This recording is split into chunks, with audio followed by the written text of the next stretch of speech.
Welcome, friends, to Why Should We Care About the Indo-Pacific? I'm the former military officer, Ray Powell. He's the former diplomat, Jim Caruso.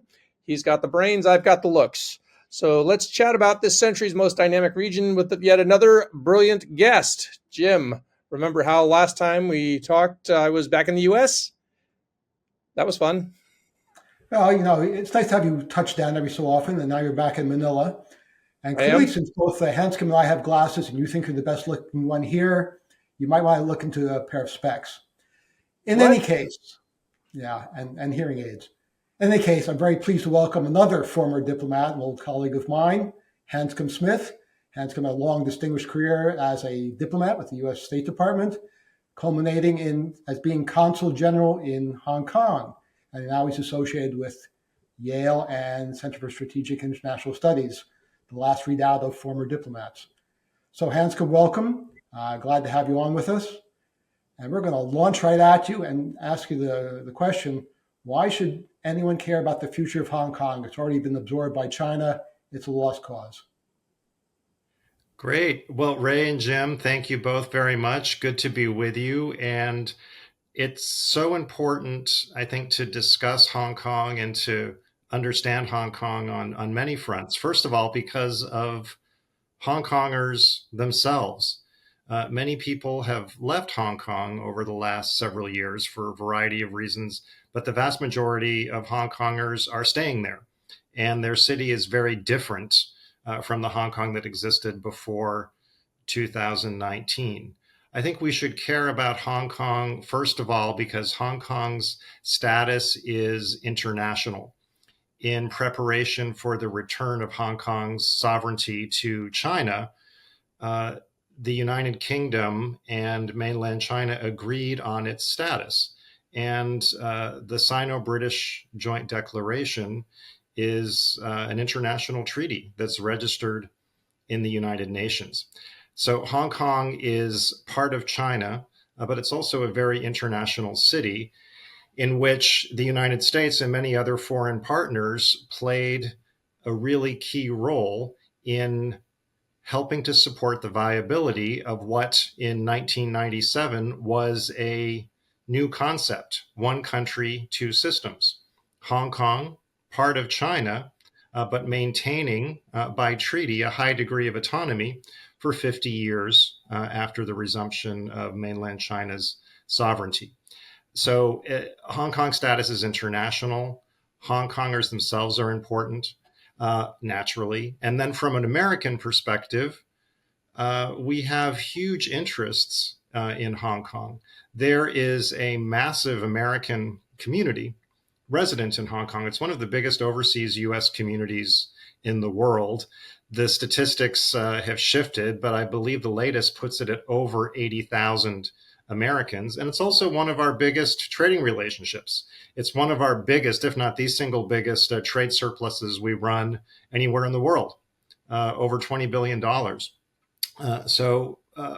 Finally, I think that in an era of questioning of the economic model and the consensus that prevailed after the fall of the Berlin Wall and the end of the Cold War about the relationship between political pluralism and economic development, Hong Kong is a vital litmus test.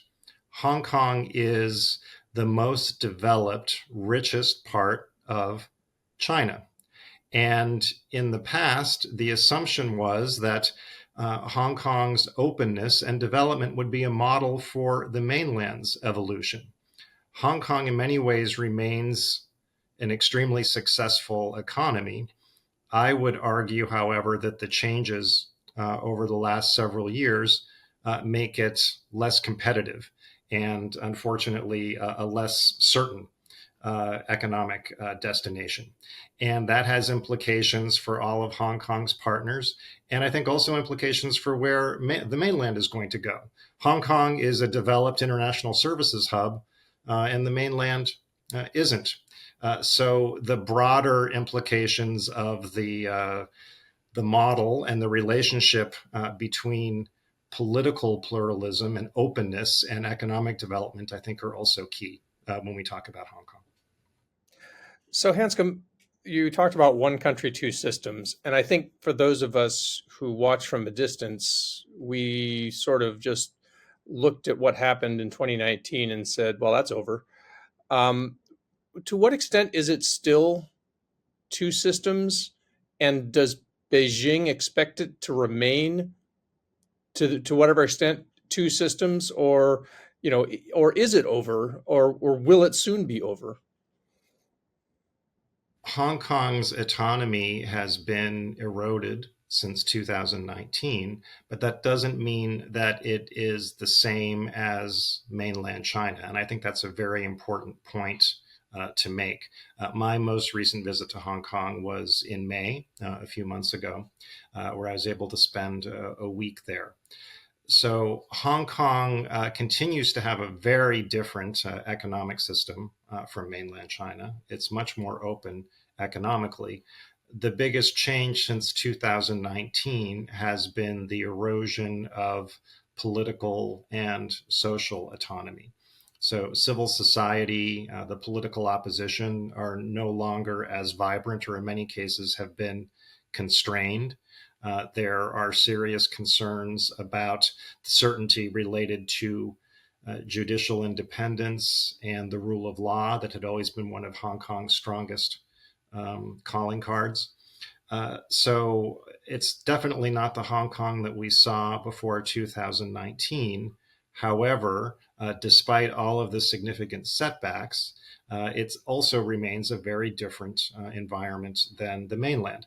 For example, Hong Kong's internet remains open. You can go to Hong Kong and use social media, international social media. You can log on to international news outlets.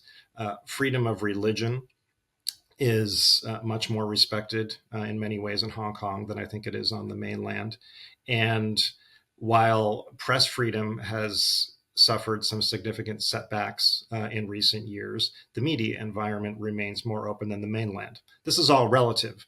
I don't want to suggest that everything is everything is perfect. I just want to make the point that Hong Kong remains different from the mainland, despite many of the serious problems that we've seen.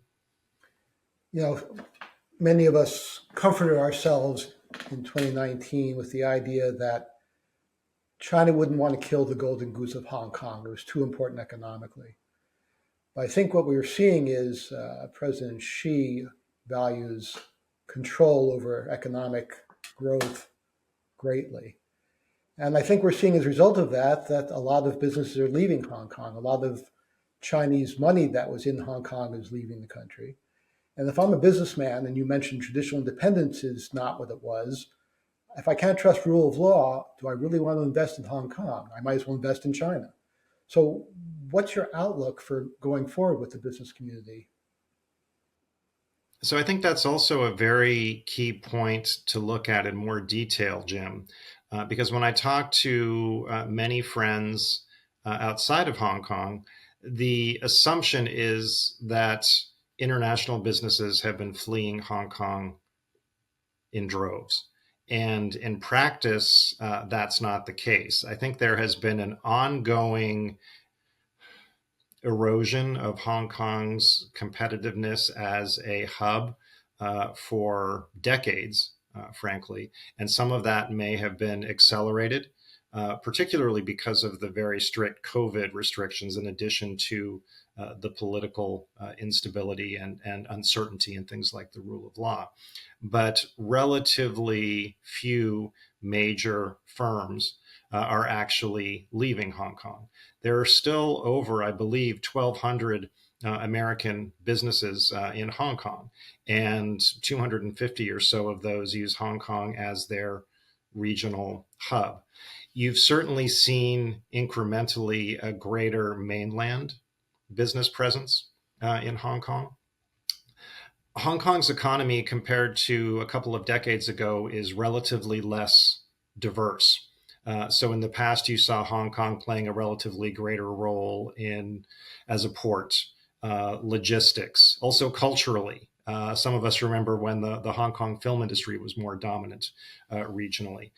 Now you have an economy that is increasingly dominated by finance.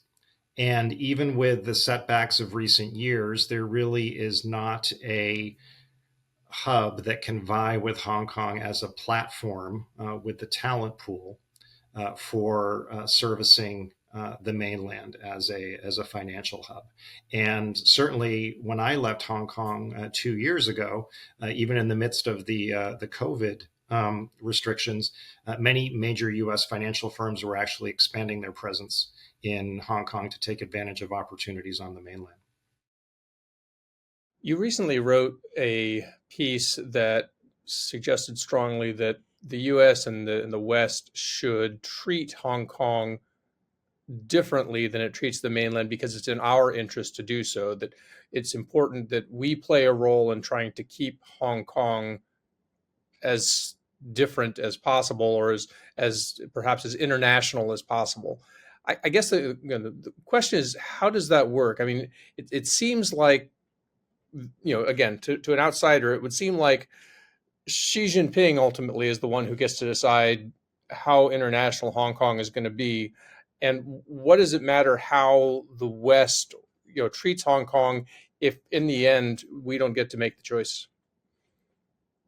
Sure. So Hong Kong, everyone, and by everyone I mean China and the United Kingdom, with support from the U.S. and much of the rest of the international community, signed up for a high degree of autonomy.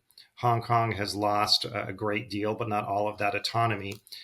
I don't see how it benefits Hong Kongers to preemptively start treating Hong Kong like the mainland. And your question, Ray, is what does that mean practically for America and for Hong Kong's other friends? First of all, I think that means for Hong Kongers who are interested in other opportunities, the U.S. has to do more to provide safe havens. The United Kingdom, as well as Canada and Australia, have programs. The U.S. Has taken some steps to help Hong Kongers who are already here, but I think that's one important show of support. But we also have to remember that the vast majority of Hong Kongers are going to stay in Hong Kong. What can we do for them? And the government ties have suffered for a variety of reasons, but people-to-people ties, particularly education, are really important. We should restore things like Fulbright. We should work to foster more links between U.S. universities and their Hong Kong counterparts. Get more Hong Kongers studying here and more Americans who are studying in Hong Kong.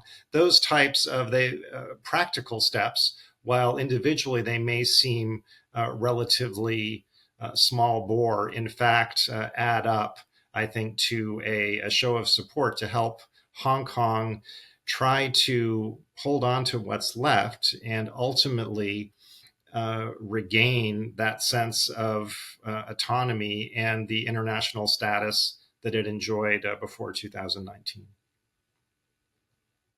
All right, so there's still some autonomy, but it's certainly not in the political realm. It's more in sort of the finance realm, and some of the media, as you mentioned. Although I notice the South China Morning Post is a lot more careful than it used to be. If I'm in Taiwan, what lessons do I take from the absorption of Hong Kong? Does it say I can live with this, or does it say this is a nightmare I have to avoid at all costs?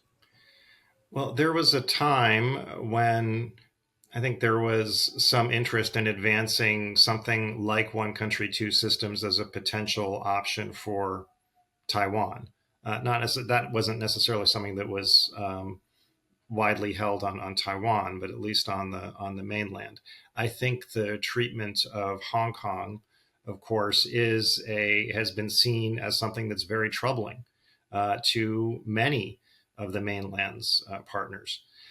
And it's, as I said, it's a broader question about how an international agreement is handled. And it's ironic because when I've talked to people who were involved in those negotiations decades ago, the fact that the agreement is registered at the United Nations was, according to my information, in large part at the insistence of China, because at the time they were worried about backtracking by the UK. Ironically, decades later, It's China that's been publicly more dismissive of the status. And yes, Hong Kong is part of China. We can't dispute that. But its status after 1997 is the subject of an international agreement. And the way that has been handled, particularly through the imposition of the national security law in 2020, is troubling. So, okay, so there's an international agreement. I guess, to many of us, we sort of looked at 2019 as the abrogation of the agreement. So, are you saying that, I mean, in that are there any mechanisms within the agreement or within the structure of the agreement where China can still be influenced to treat Hong Kong somehow better? How does that all work? Mm-hmm. Yeah, well, exactly. That's the challenge. I mean, what is the leverage for the international community? I think, and I've said this many times before publicly, the the scope and the vehemence of the 2019 protest movement caught everyone by surprise. Beijing, I think Hong Kong itself, and Hong Kong's friends, including the United States. I think that, first of all, it was not a single united protest movement. And I think the protests are characterized retrospectively. If you read almost any Western media report, they're characterized by the shorthand of pro-democracy protests. And I think it's important to dig under the surface a little bit to figure out, well, what exactly does that mean? I would say, and I arrived, I should say, in Hong Kong in July of 2019 as the protests were really getting underway, that this was ultimately a movement largely driven by a desire for accountability. People wanted their government to be accountable, to be responsive to their needs, and they were growing increasingly uneasy about the dynamic or the balance between mainland influence and the autonomy they were promised. And what's happened retrospectively, I think, is that there's a shorthand of pro democracy. And at least on the mainland, there are many people who mistakenly think that the protests were driven by a desire not for accountability or even autonomy, but for Hong Kong independence, which, in my view, simply wasn't the case. I look back now, and I think the first week I arrived in Hong Kong in July of 2019, I got together with some of my Hong Kong friends, and they said, Hanscom, Carrie Lam was the chief executive of Hong Kong at the time. And they said, Hanscom, you've got to do a photo op with Carrie Lam and McDonald's. Anything to try to help, make her seem approachable. Of course, that wasn't I think they were half joking, but I think they were half serious. And that was one of, many impressionistic indicators I got as a newcomer to Hong Kong myself, that this was largely about government accountability. Okay, so the protests, the reaction seemed to be, it wasn't about accountability, it was about control and concern about independence movement or separation of some sort from Beijing. Would you agree with that? Yes, I believe, and I have, asked many people for their analysis and their own impressions, because the official propaganda reaction from the mainland and also the reaction from many in Hong Kong was, and you often hear this word, foreign forces. And in the context of a very tense relationship between the United States and the mainland at the time, I think there were many people who were convinced that somehow the United States was, in their words, trying to play a Hong Kong card and stir things up and use Hong Kong as a pawn. This was the analysis. Many people chose to connect the dots that way as part of a conspiracy theory. And of course, that dismisses the views of, the hundreds of thousands of Hong Kongers who were protesting, the vast majority of them peacefully. This was an organic political problem that emanated from within Hong Kong. So I'll go back to the propaganda line that this was actually a quote unquote color revolution fomented by the United States, and it's one thing if that's the propaganda, which is a problem because it's not true, but it's also an issue whether or not just that it's a propaganda, but do people believe it? Do key people in Beijing think that that's really the case? And I don't think everyone believed that, but I think, based on my understanding, a lot of key people did.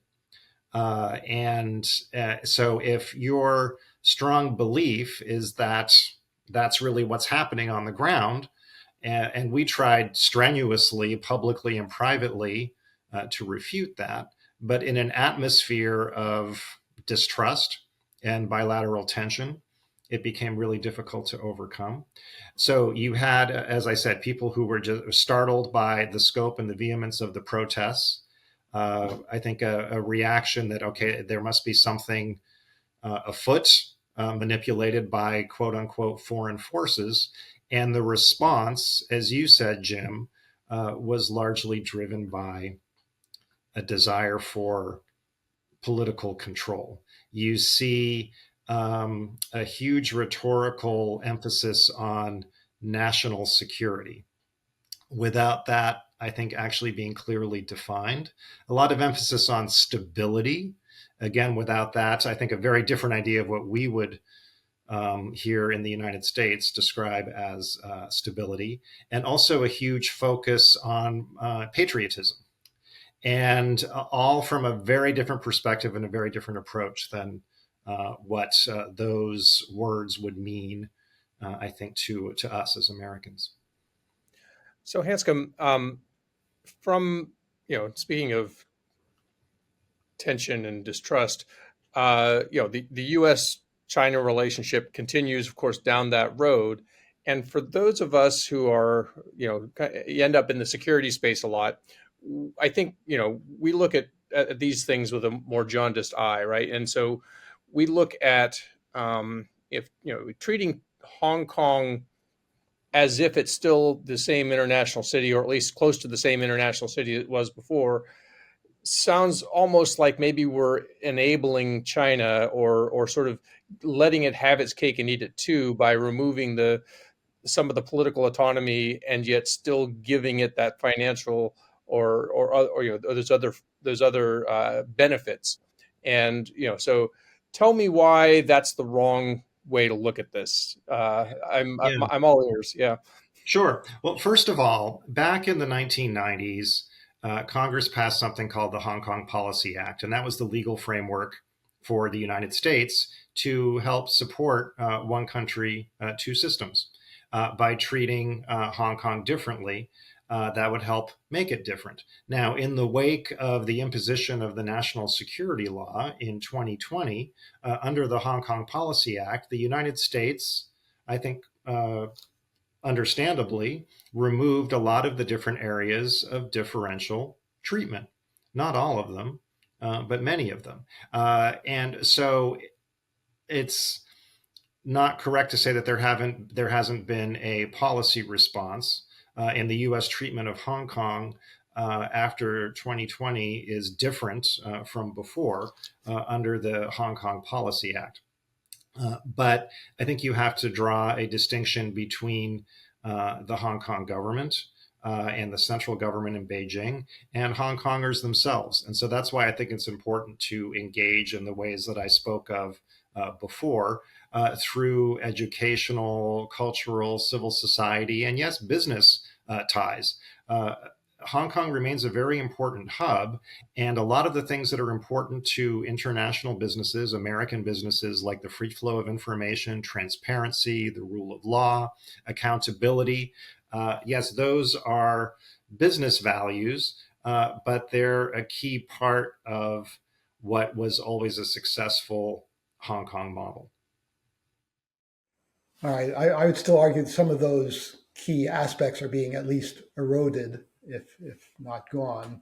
But even more importantly, I would say that given that Hong Kong's main purpose is as sort of a gateway into China without being in the mainland, and the Chinese economy apparently being in quite serious trouble. Does Hong Kong's economy going forward look more problematic? I know I sort of asked you this, but it just seems to me that if the Chinese economy slows to 2-3% growth going forward or less, what happens to Hong Kong? Right. And so, as I said, the evolution of Hong Kong's economy over the last couple of decades, or certainly since 1997, is that it's become relatively less diverse. So it's become more dominated by finance in particular, and also tourism and mainland tourism in particular, and spending. And it's become relatively less of a global and regional hub, and more of a base for doing business in China. And so that's all great when China is booming. With mainland China slowing down, yes, I think that that probably prompts a bit of a rethink for many in Hong Kong. When you talk to certain Hong Kong policymakers about Hong Kong's economic future, the inevitable phrase that you hear is the Greater Bay Area Initiative. And that's looking at the major mainland cities in the Pearl River Delta as a source of future growth and economic integration and synergy. I think that a lot of that presumably would be happening organically. It's a phrase, it's a plan. I think that there are a lot of different undertones to the Greater Bay Area. But while I found when I was on the ground that many businesses were interested, I think they were also uncertain about some of the practical aspects of how it was going to work, and whether or not the strengths that they saw in Hong Kong, which were already under duress for a variety of reasons, were going to be translated into engagement in the Greater Bay Area. So Hong Kong, what Hong Kong I think confronts now is much less certainty about many of its strengths. People could always count on, for example, the transparency, the rule of law, the impartiality. I think that there are few, if any, major businesses who have actually practically confronted problems in those areas. What has changed instead is the confidence that that's going to continue to be the case, in addition to the slowdown in growth in the mainland. So, on that, do you have confidence that that's going to continue to be the case? And how far out does that confidence go? I mean, do you believe that in the, the central part of the Chinese Communist Party, where they're looking down the road at what, 20 years from now, Hong Kong looks like, does it look more like mainland China, or does it continue to look like Hong Kong circa 2024? I think that's the key question because, as I said, Hong Kong, for all of its challenges, is so much more developed than the mainland still, particularly or including in services. And the goal was always that, okay, the mainland is going to learn from Hong Kong. And now you see Hong Kong in some ways, denigrated or maybe overlooked. A lot of these attributes are, the openness that I believe is ultimately the best guarantor of stability is now derided by many as a source of instability. And so this goes back to the fundamental model of how do you develop? And I think a key point is that when you look at the world's most developed economies, they all have a high degree of political pluralism, with very, very few exceptions. And how is the mainland going to evolve economically? Is the mainland going to become more open? So Hong Kong, I think, needs to restore its luster. And I think a lot of that means recognition of the fact that you can't erode the political and the social autonomy and expect that it's not going to bleed into Hong Kong's economic competitiveness as well. I've also said this many times. You can't have one country and two economic and financial systems and not pay attention to autonomy in the political and civil society fields as well. The other risk is the one thing all of Washington's united about is the competition with China and how much harder we have to be one way or the other. And the risk for Hong Kong, of course, is a transshipment point as a financier of China. Things could get hotter for Hong Kong as far as U.S. policies are concerned. Do you see that coming from your discussions in Washington? Do I see Hong Kong, that coordination with Hong Kong on things like countering international crime and that type of cooperation? Well, and just in general, Hong Kong being lumped in with mainland as a source of finance for Chinese weapons manufacturers shipping to Ukraine, to Russia rather. Yeah. I do think that when you look at Hong Kong's residual autonomy, a lot of it lies in the financial and the economic realms. And certainly my own experience in Hong Kong was that despite a very challenging political environment, there was still a great deal of important cooperation and understanding on countering international crime and illicit financial flows. And so those are the kinds of things that we need to try to maintain, as difficult as it is.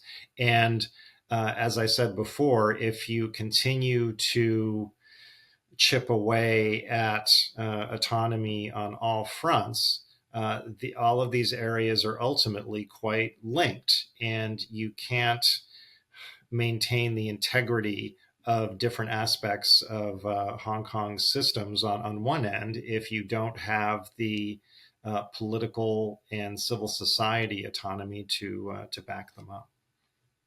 So Hanscom, I want to just, you talked about your experience in Hong Kong a couple of times, and it's really sort of fascinating that you arrived there just as all of the 2019 excitement was beginning. What was that like?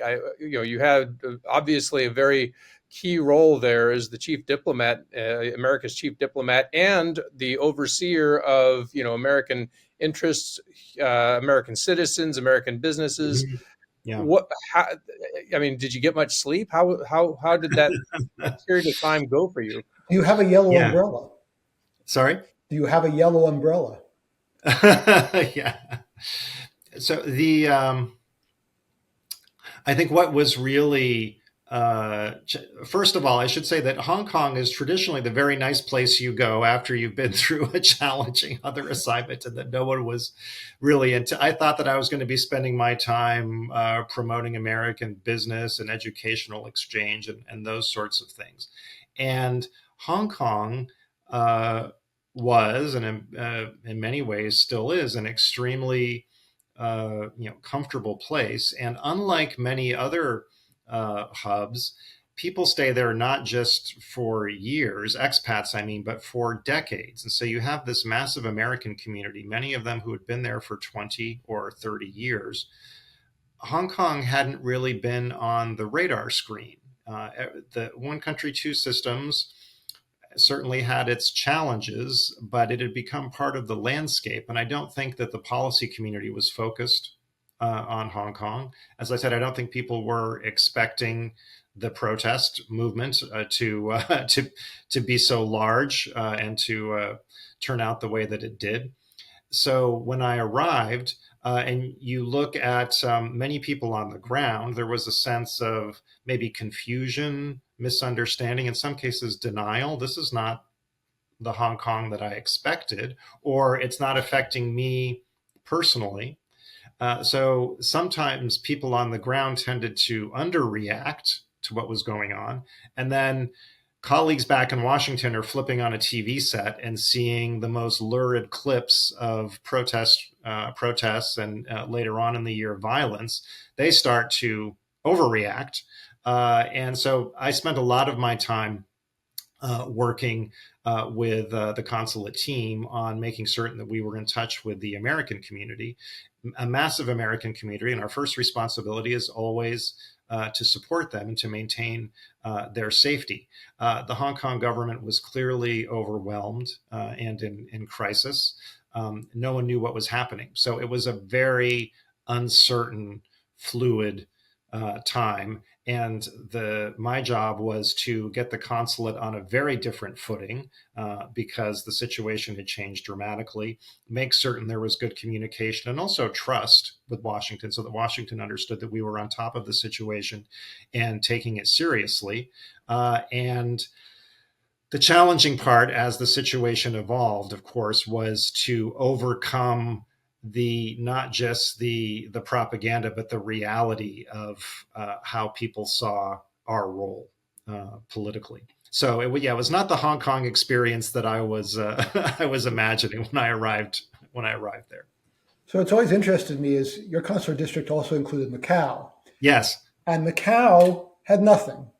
It's all been quiet, no yes. protests. Just are the Portuguese that influential that they can say, "Hey, cool it," or are Macau people that different from Hong Kongers, or what? Yeah, Macau is a very different place. It had a different, during the Portuguese colonial period, a different legacy, different sort of economy, just a very different profile. I traveled to Macau regularly until the pandemic made that impossible. So unfortunately, after multiple trips in the second half of 2019, after I arrived, I wasn't able to return to Macau because of COVID restrictions. So, of course, we remained in touch virtually. It was difficult to service and support the American community there because it was hard for us to get there on the ground. But yes, Macau should not be forgotten. It also has an unusual format, but that's very different from Hong Kong's, and it's been much more politically peaceful there. Well, how about as an exit question? Since you brought up the pandemic, of course, we all have our pandemic experiences. What was the pandemic like in the early days in Hong Kong? I think that Hong Kong was especially influenced by its experience as the epicenter of SARS. So they took the pandemic extremely seriously, to the point where I think that in retrospect they overdid it. So when we saw some of the challenges that many other jurisdictions were having, at least initially, Hong Kong was a a largely COVID-free bubble for much of the pandemic, but at significant cost. There was mandatory inbound quarantine of 3 weeks. I don't think there was no medical basis for a 3-week quarantine. And then non-residents weren't able to visit. So while Hong Kong was very successful initially at great cost in limiting exposure to COVID, I think what happened by the spring of 2022, when vaccines finally became available, unfortunately, there was a great deal of misinformation about the effectiveness of the Pfizer vaccine and alleged side effects. Anyway, what happened was once COVID got in, many of the elderly were not vaccinated. And so Hong Kong briefly had, I think, if not the highest, one of the world's highest COVID death rates. That was extremely difficult. So, many of the measures that the Hong Kong government either took or threatened to not just quarantine, but some other measures were, I think, too aggressive. And a lot of our work was to stay in close coordination with Washington as to what we would and would not accept. And the bottom line for us was no parent-child separation. And we worked very hard to prevent that from happening in the American community. So it's a very tense and divisive issue for many expatriates, certainly within the consulate community. Many people felt that as diplomats, we should not be subject to many of the restrictions. That was not Washington's decision. We had to advocate with Washington. We also had to advocate very strongly with the Hong Kong government and work with our own community. So it was an unusual COVID response that was seen as perhaps, at least initially, quite effective, but became increasingly a source of tension and frustration for a lot of people in Hong Kong, both just as on a personal level and also for Hong Kong's viability as a business hub.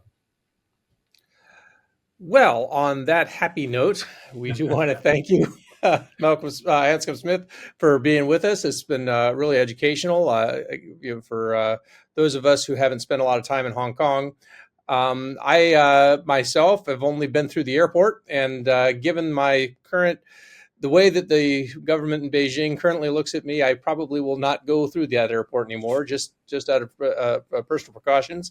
So probably shouldn't look at it that way, but if there's a 1% chance that feels like that I could just sort of end up as a long-term guest of our friends in China, that seems like maybe a prudent way for me to go. So, but anyway, Hanscom Smith, thank you so much for joining us, and we hope to have you on again.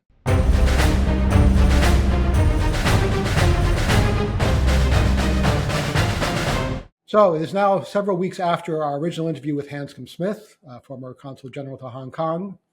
And in that time, there's been news, and Hanscom's been kind enough to return and do a little postscript with us. Hi again, Hanscom. Hi. Okay, so here's the news. The news is the State Department has released a business advisory about Hong Kong, the highlights of which are warning people about the broad and vague provisions of the national security law. Business should be aware of the extraterritorial application of the SNS ordinance, SNS being safeguarding national security. Businesses operating in Hong Kong face potential legal, regulatory, operational, financial, and reputational risks, including increased scrutiny, potential financial penalties, and legal actions for any violations of the ordinance of the new security law. And businesses operating in Hong Kong may face conflicting jurisdictional requirements and liability in connection with sanctions compliance efforts. Failure to adhere to U.S. sanctions can result in criminal and civil penalties under U.S. law. Phew, that's a lot of risk we're talking about. And on top of that, there's a bill in the House of Representatives of the U.S. to close Hong Kong trade offices. So Hanscom, can you put this in context for us? Yes, for the business advisory, this is an update of the original business advisory, which was issued in 2021.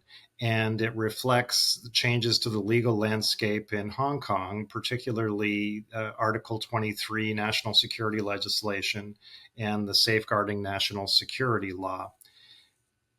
I think the biggest change in Hong Kong is the erosion of the certainty that once characterized the legal system. In the past, I think there was much more confidence about the transparency and predictability of how Hong Kong's rule of law would work. Now, with these national security regulations, one of the key areas is a characterization of external forces and external interference. These are not really clearly defined. And in that context, I think it gives businesses and other people operating in Hong Kong much less certainty. This is more of a rule by law as opposed to rule of law approach. It's what we typically see on the mainland. And the overriding concern is to try to ensure a degree of political control. And the propaganda from Beijing is always that the 2019 protest movement was caused by external forces or foreign forces. That wasn't the case. But if you're operating based on that assertion, then it's not really clear exactly what you're trying to do. And that reduces the clarity for everyone operating in Hong Kong. The upshot is more uncertainty. I don't think that this is necessarily designed to hurt Hong Kong's competitiveness. It's designed to do the effort is to do two things simultaneously, and that is try to maintain Hong Kong as a services and business hub while exerting much more political control. Those two goals are, in my view, incompatible and very problematic. Because what you're in fact doing by continuing to erode Hong Kong's autonomy and by eroding the predictability and transparency of the legal system, then you're hurting the city's competitiveness. And that's something that no one wants to see. So I know it's early days, but have you heard of any actual impact so far in Hong Kong and the U.S. businesses or other foreign businesses doing business there? No, I have not heard of specific instances involving businesses who are running afoul of this.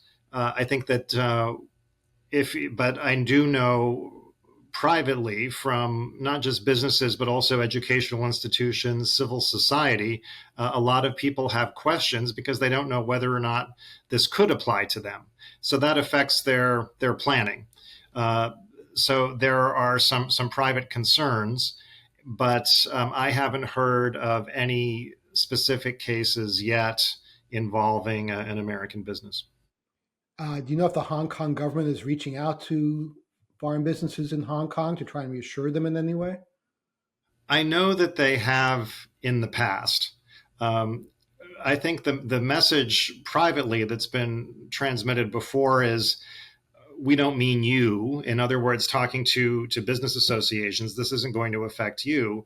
And I think that's probably sincere when the assertion is made. I think the problem is because of this fundamental change in Hong Kong's legal system, it's much harder for people to have confidence that that's necessarily going to be the case. As I said, there's much less predictability now in the legal environment. Well, I think it sounds like it could be used arbitrarily. And once yes, well, there's an obsession with national security and foreign forces or external forces. These concepts are not clearly defined. So that vague nature, and in addition to many of the way we've seen the national security law in particular used since it was imposed in 2020, understandably gives people pause. It's simply not the same legal environment that existed before in Hong Kong. So the U.S. companies are also clearly caught between a rock and a hard place, since the advisory made very clear if you try to get around any sanctions against Chinese companies, we will find you and hurt you. So American companies are on the track to problems either way if they don't really hew to the straight and narrow. And it might be hard at times.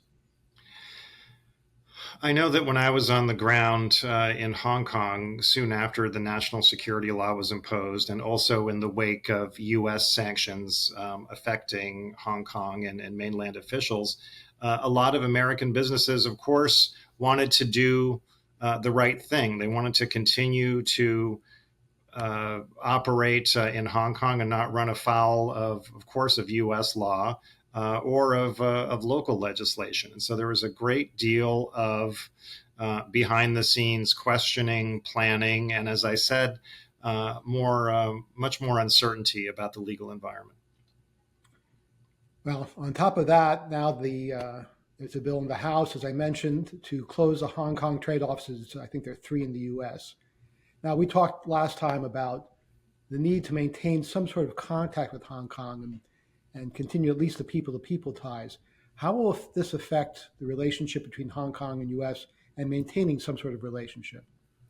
So the Hong Kong economic and trade offices have, at least in the past, played a role primarily of promoting economic, but also other exchange, people-to-people and cultural exchange between the United States and Hong Kong. Hong Kong, to the extent that Hong Kong maintains some aspects of the autonomy it used to have before 2019, it's mostly in the economic field. And Hong Kong remains an extremely open economy where the U.S. is very competitive. It is, if not the biggest, one of our biggest bilateral trade surpluses anywhere in the world. And I don't think that the United States needs to get ahead of anyone else, including the mainland, in limiting or undermining the infrastructure of what remains of Hong Kong's autonomy. So I certainly understand what's motivating the concerns about the Hong Kong economic and trade offices, but at the same time, I think it's in our interest, not just in economic terms, but also more broadly in trying to hold on to what's left of Hong Kong's autonomy to keep the economic and trade offices as part of that infrastructure for autonomy.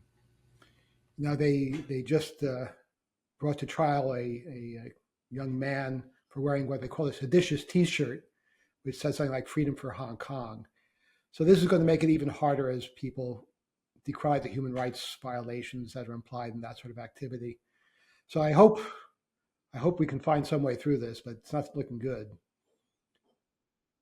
There are, I think, multiple own goals that have been scored by the Hong Kong side on this, and ultimately, it's a question of, I think, insecurity in the wake of the protest movement, which I think was primarily about simply asking the Hong Kong government to be accountable and asking the Hong Kong government and the central government in Beijing to honor the terms of the Sino-British Joint Declaration promising a high degree of autonomy. That's what people wanted.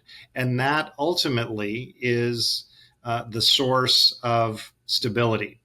And unfortunately, we've seen Beijing and the Hong Kong authorities go in a very different direction that I don't think is, first of all, it's not what the Hong Kong people were promised. It's not what was agreed to.